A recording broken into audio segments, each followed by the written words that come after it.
Hey there, thanks for being willing to watch this PowerPoint presentation that I am going to be sharing with you. This is actually a seminar that I do when I'm trying to educate the community on clean eating and trying to just improve overall health and wellness. So I am a licensed clinical social worker. I do practice in the state of Maryland and Pennsylvania. I will be offering private practice here soon. And I have been working in medical social work for the past 8 years. I have worked in hospice, hospitals, drug and alcohol centers, inpatient psychiatric hospitals, you name it. So I do have experience with people who are chronically mentally ill, who have suffered from various addictions, as well as people who are at their end of life because of the choices that they've made for their health. And that is really what has motivated me to become a Beachbody coach. I had no idea how different I would feel by just changing the food that I eat. And so this has changed not only my own personal practices, but my awareness, what I feed my family, and now I'm trying to educate, motivate, and encourage others. So this is my family. I feel that it is very, very important to develop a why with any lifestyle change that you're going to make. So when I say find your why, what is going to motivate you to make a change, particularly if this change is going to be difficult for you? So now we're talking about making a lifestyle change to improve your overall health and wellness, particularly with the clean eating lifestyle. But this could be applied to anything like quitting smoking or quitting drugs and alcohol. So finding a why that is going to make you cry. What are you passionate about? What drives you? What is going to motivate you and keep you moving forward in your journey, whatever change you're trying to make? For me, it's my family.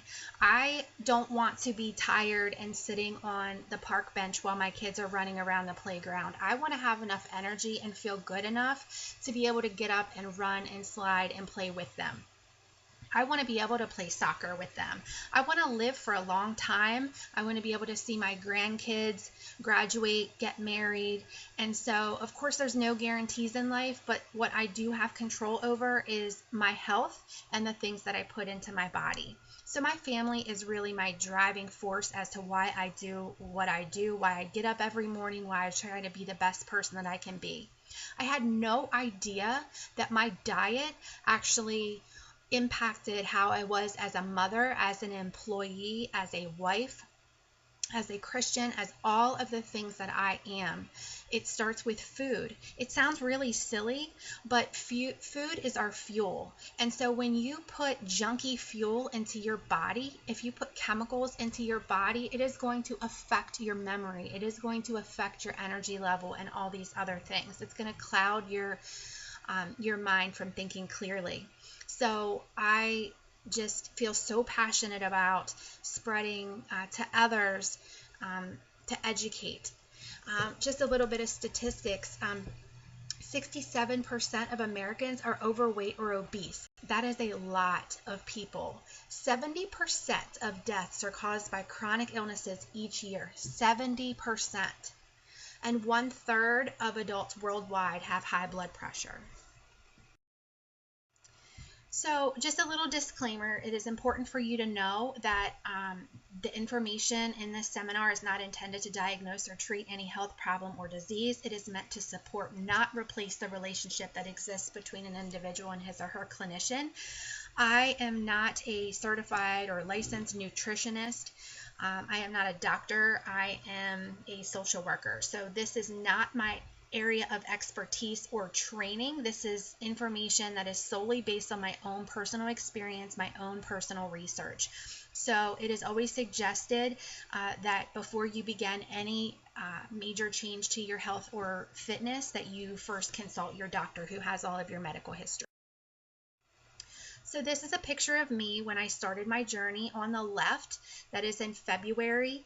My BMI was high. It was 28.5%. That means that 28.5% of my body was fat. I was 166 pounds, and I was in a very tight size 12. Here I am from February to August, so I had dropped down to 139 pounds. My BMI went down to 23.9%, which is in the normal range for me, and in a size 6. Here are some other people's experiences with the program, with the 21-day fix program, clean eating program. Just some comments. Day 1, I enjoyed everything I had. The mini egg cups made an awesome lunch packed for day 2. Hardest part was pictures and measurements, but lost 7 pounds over 3 weeks just prepping to start this. And then in a conversation I had with another friend, she said she doesn't crave junk food anymore. She's full on the right foods, and then did affirm that yes, she was not so stressed out at work. She did have more mental clarity and energy, which is one of the amazing things that happens when you start clean eating. So what is health? Health means something different to everyone. I liked this definition. I feel like it kind of captures everything, that it's optimal well-being that contributes to quality of life. It is more than freedom from disease and illness, though freedom from disease is important to good health.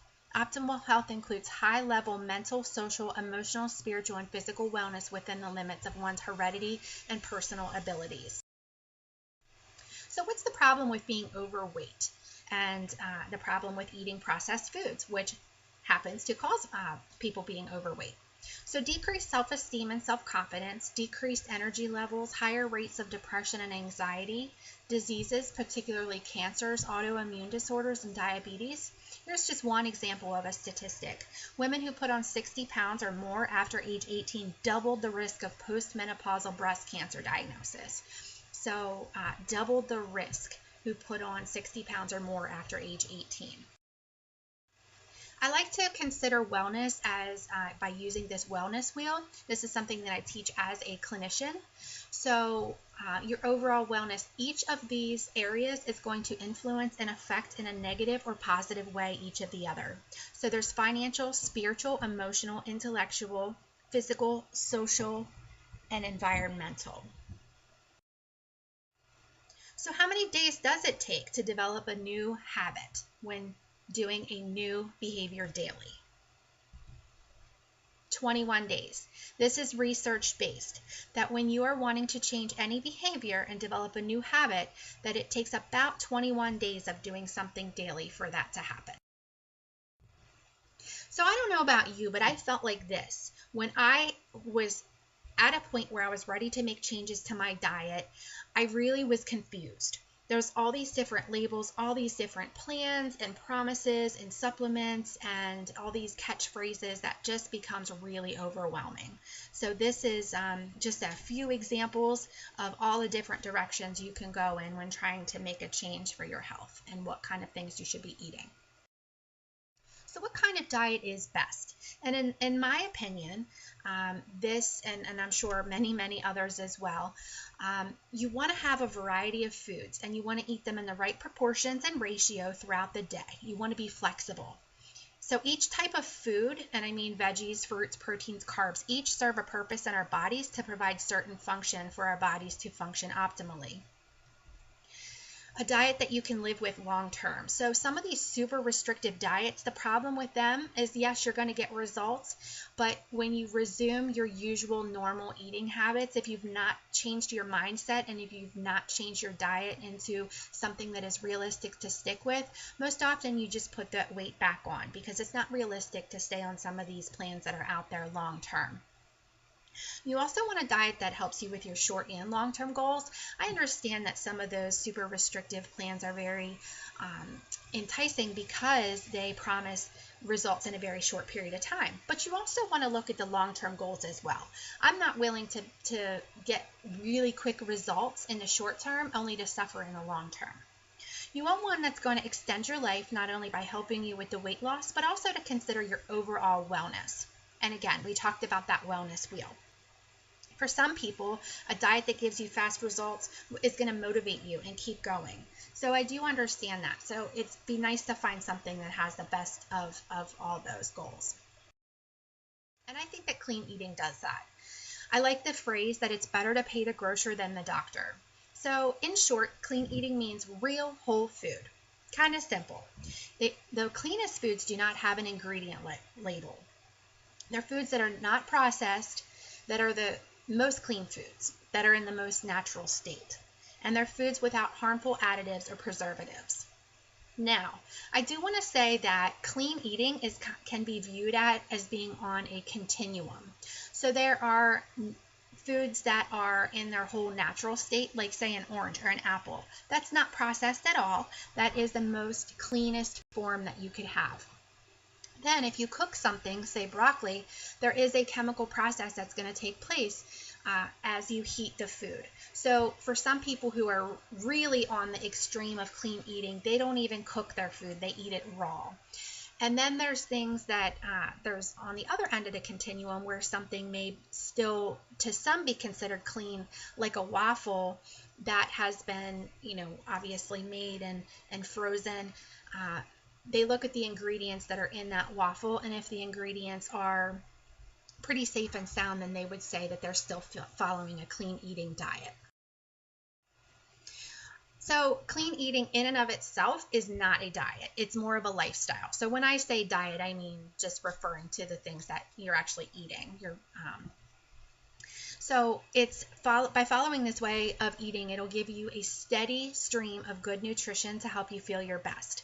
And that's more energy, more weight loss, a realistic way of losing weight. People have noted improved skin, hair, and nails, improved memory, and actually craving less junk.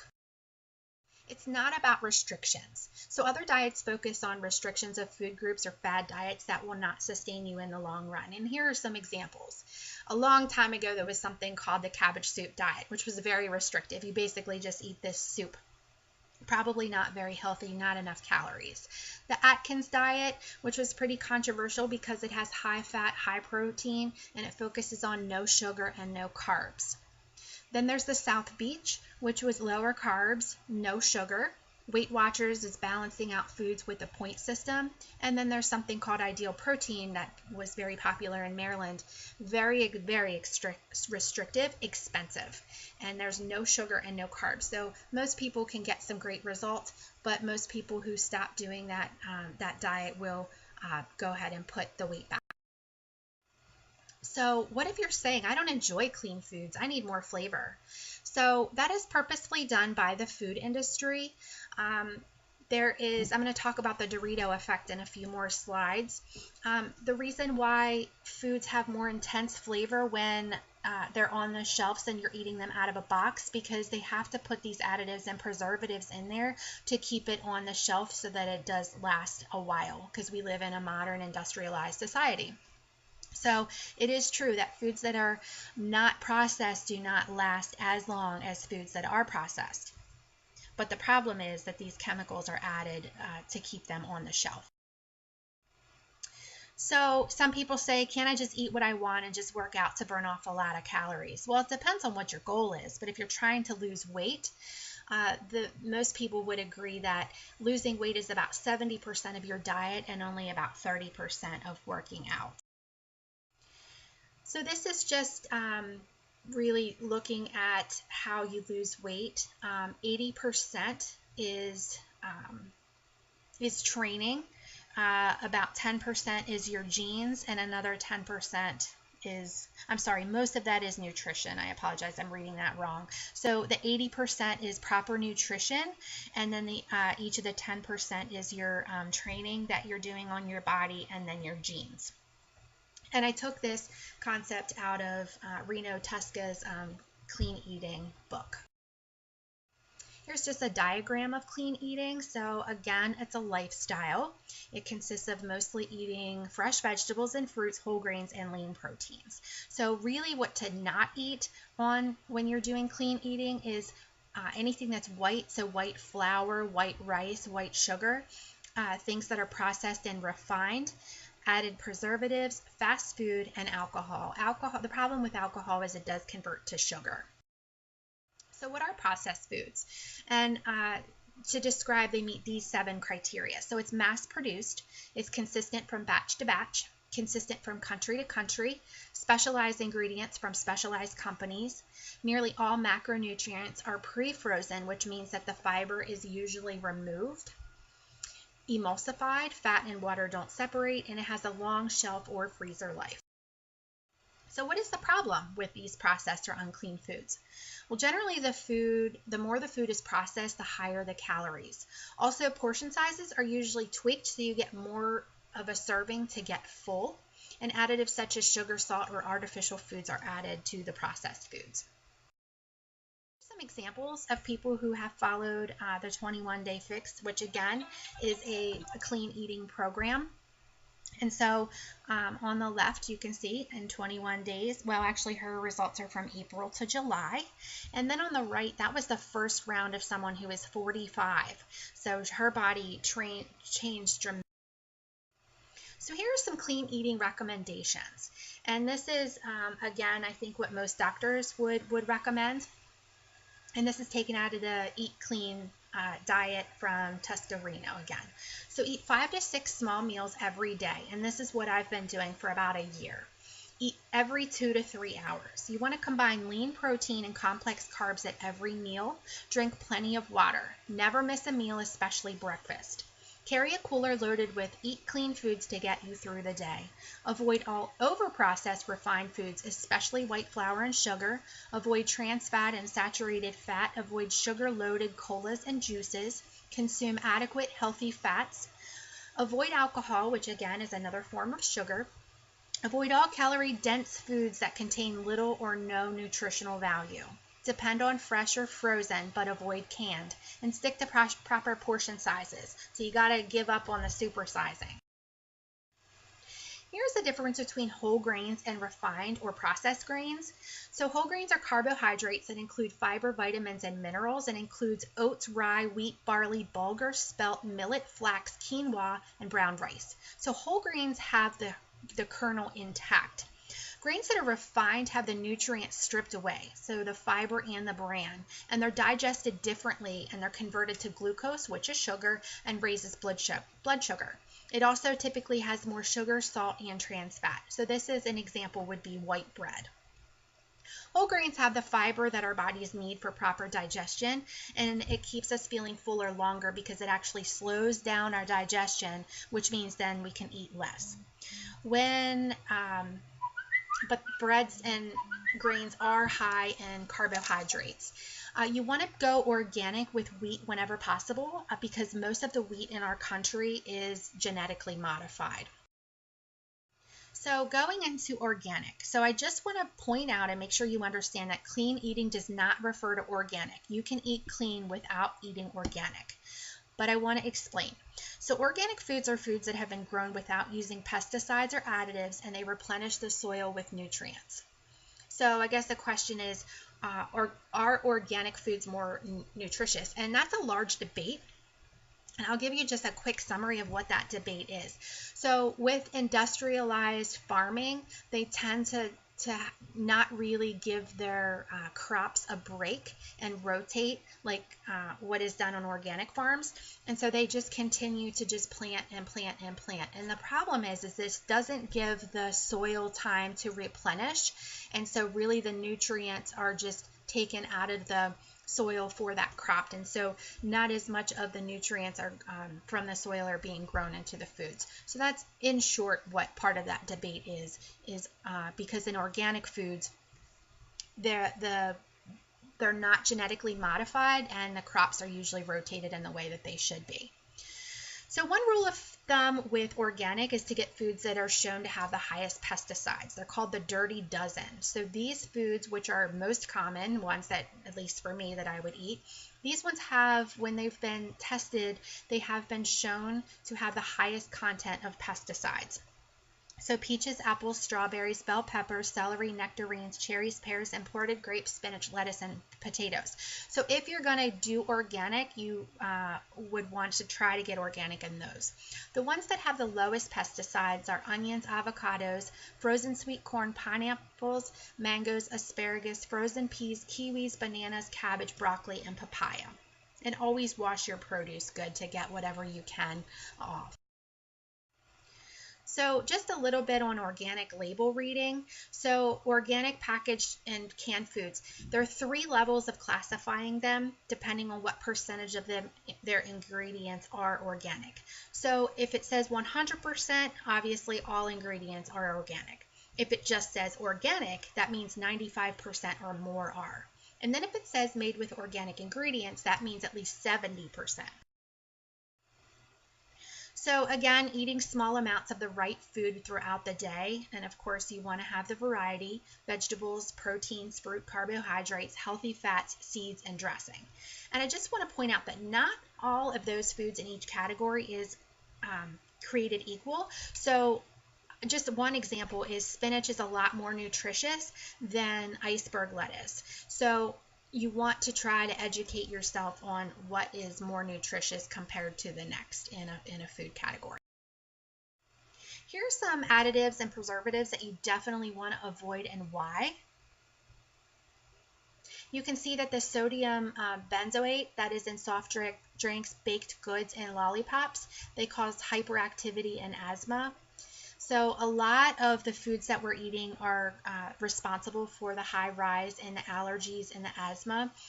There's a book called The Unhealthy Truth, written by a mom whose child developed a serious allergic reaction to eggs and went on to uncover all these problems with the food industry, and it really is a very good book if you get an opportunity to read it. It is called The Unhealthy Truth, and it's a very easy read. It's written in layman's terms, but it's very eye-opening. Again, here are some more. I don't know what the source of this is, so you can do your own research, but I just found this this slide. So it just kind of gives you a visual and something to think about. The top 10 most unhealthy cancer-causing foods. So GMOs, processed meats, microwaved popcorn, which I want to point out that actually in Europe, microwave popcorn is banned, and they are working on trying to get that banned in the United States because of the chemicals. So one solution for that is to get air pop your own popcorn. Soda, diet foods and beverages, refined white sugar, refined white flour, conventional non-organic fruits, and again that is probably because of the pesticides in them, farmed salmon, and hydrogenated oils. So what is GMO?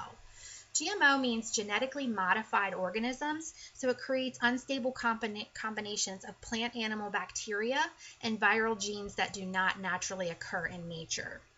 It's highly politically driven. I'm not going to go into that, but it mostly comes down to being about money, increasing the production for food demands. And it is not supported in most developed countries. Unfortunately, it's not regulated in the United States. 90% of soy is GMO, and I'm going to be talking about just, you really want to try to avoid soy, especially if you're a woman, for many reasons. But Monsanto is the largest producer of genetically engineered seeds on the planet. It accounts for over 90% of the genetically engineered seeds planted globally in 2003. So when you're looking at GMO labels, if it says GMO-free food or cosmetic, it means that it's just not been genetically modified, and it may contain up to 0.9% GMO according to the Non-GMO Project's definition. I want to point out, just a note, that non-GMO organic does not necessarily mean healthy for your food plan. It can still be loaded with sugars or fats, and again, you want to watch your portion.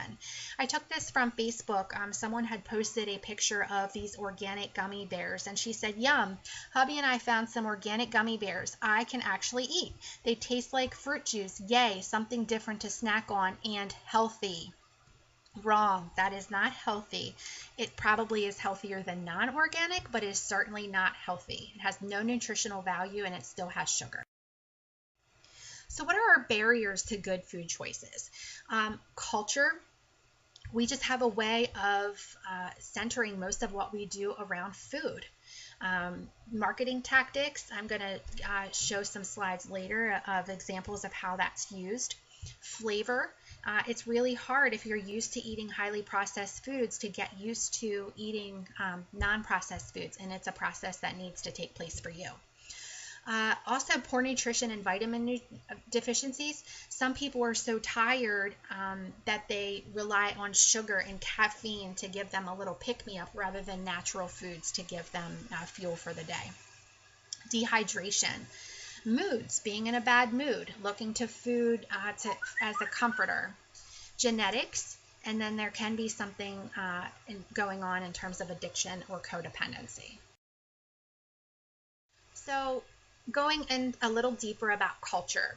So we have taken a mind shift from eating for survival to eating for pleasure. So now pleasure is primary for much of our culture rather than eating for survival, eating for nutrition. Again, everything revolves around food, and it's usually not healthy foods. Usually if there's a party at work or back in the break room, you're going to go back there and find heavily processed foods, cookies, baked goods, donuts. Very rarely is there a basket of fruit and, good yogurt in times of a celebration. All you can eat buffets. There's a lot of peer pressure. We live fast-paced lives, and their fast food chains are just cropping up everywhere, and it's a huge money-making industry. Unhealthy prepackaged foods do seem cheaper to people.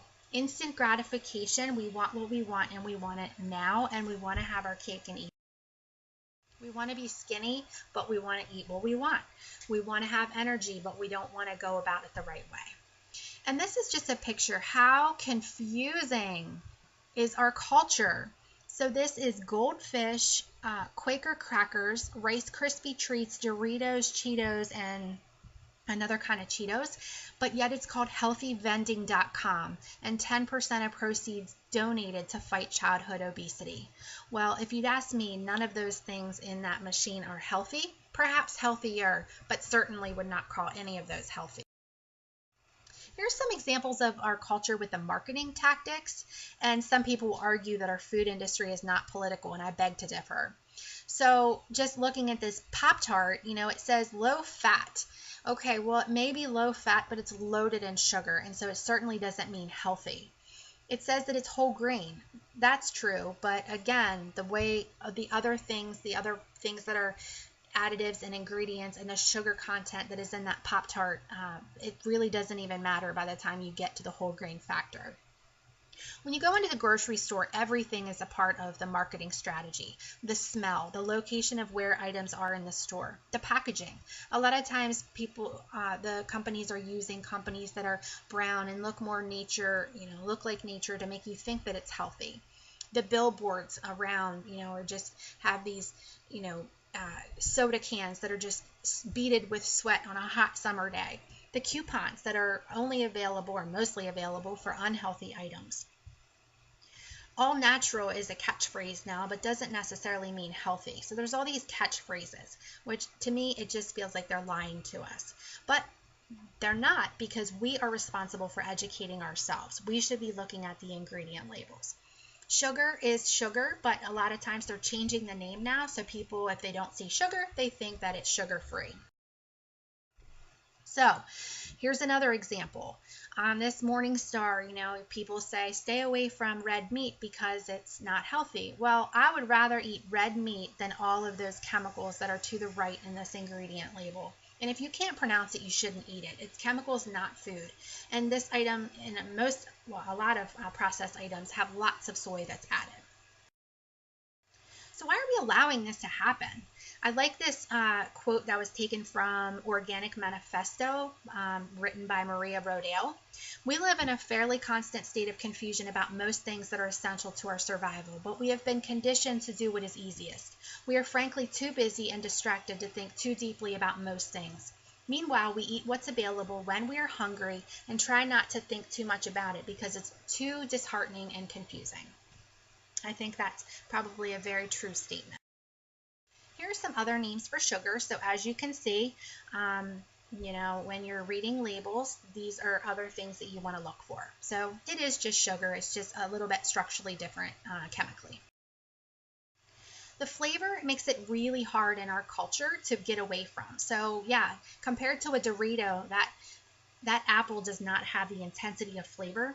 In this book written by Mark Schatzer, I'm not sure how to pronounce his name, but he goes into a just very great description about when and how this started. And basically, the processed foods are getting more intense in their flavor, and it causes dislike for healthy foods and cravings for other foods that are not good for us.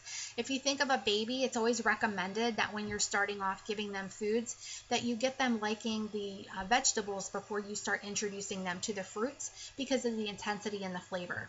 It's the same thing, only a much bigger magnitude when you start looking at all of the other food options that are available.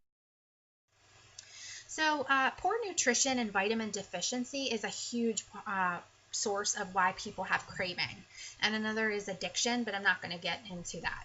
But cravings derail even the hardest efforts to eat healthy, lose weight, and to live whole. The cravings are usually based on a deficiency, or I wouldn't say usually, but occasionally. So an example is that chocolate, you have a deficiency for copper and magnesium. Sugar and starches is multifactorial, but it could be a yeast overgrowth. Or it could be a neurotransmitter imbalance, which exercise will correct, and a lack of glucose from good complex carbs. Glucose, again, is sugar. Glucose is converted into sugar, but if you're comparing a sweet potato, which is a carb, next to a lollipop, obviously the lollipop is not going to be as good for you as the. Here are some other things about the nutrition and the vitamin. So our bodies create impressions of the foods that we eat. If you frequently eat unhealthy foods, that's what your body's going to crave. So you need to develop a new palate for healthy foods, and that's going to break the cycle. We basically need to do a factory reset on our bodies and get adequate vitamins and nutrition while adding in exercise to correct that neurotransmitter balance. That's the full way to get this under control. So why do we eat? Food is supposed to be fuel for our body. It's supposed to give us energy for our brains and other major organs to function properly. But most of our culture's forgotten this. We eat for taste, to socialize, for enjoyment, to deal with stress, instant gratification, etc. And oftentimes we're not willing to sacrifice taste for nutrition or convenience. Again, I'm not going to read this, but I just want to say, read the labels. Just because it says all natural doesn't necessarily mean that it's healthy. You want to be reading. You also want to be drinking enough water when you're trying to eat clean. I aim for half of my body weight in ounces every single day. Our bodies consist of 60% water, and it needs water constantly on a daily basis. And those are some reasons why you want to drink water. It aids in absorption of oxygen and the excretion of dioxide via the body's cell. It allows for passing of waste products, so you're flushing out your system. Promotes regulation of your body temperature. It aids movement for helping to lubricate your joints. It keeps us feeling full so we don't oversnack. It's also related to lowering blood pressure, and sometimes our brain can actually confuse hunger with thirst. So make sure you're drinking. It's actually possible to survive weeks without food, but only one day without water. And if you are feeling thirsty, then you're already dehydrated.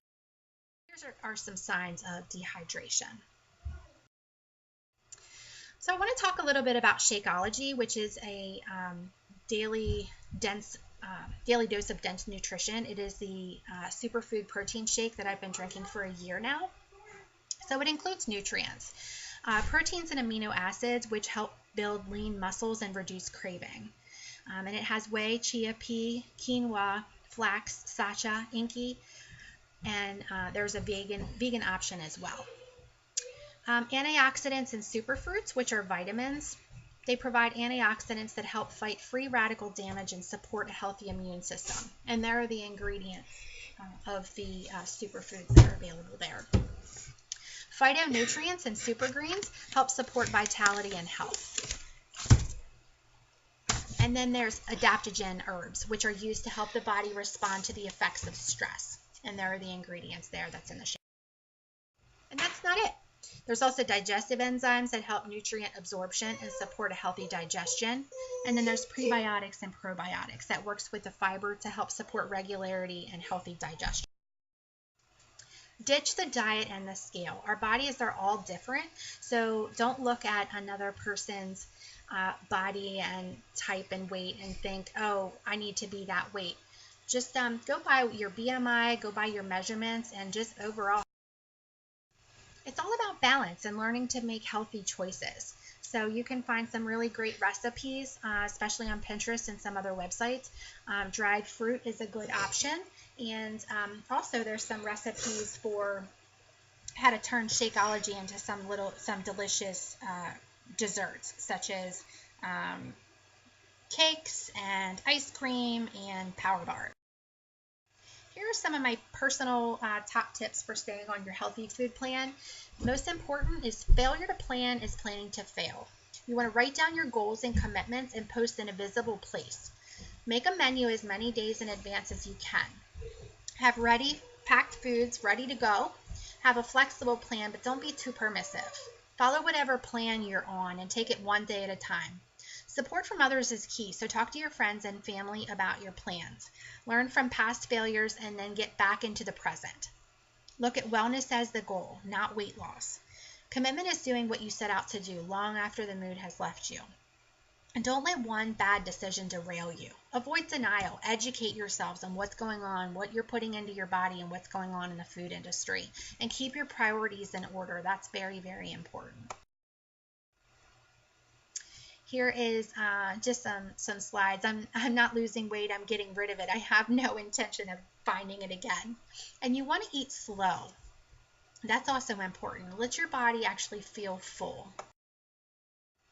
And that's it that I'm going to go into today. I do have more slides to share, but at this point I'm gonna end here. I am doing the 5-day clean eating challenge, and the next official challenge group is going to be starting on June 13th. If you have any questions, please email me at freecoachdanielle@gmail.com. That's freecoach@danielle.com.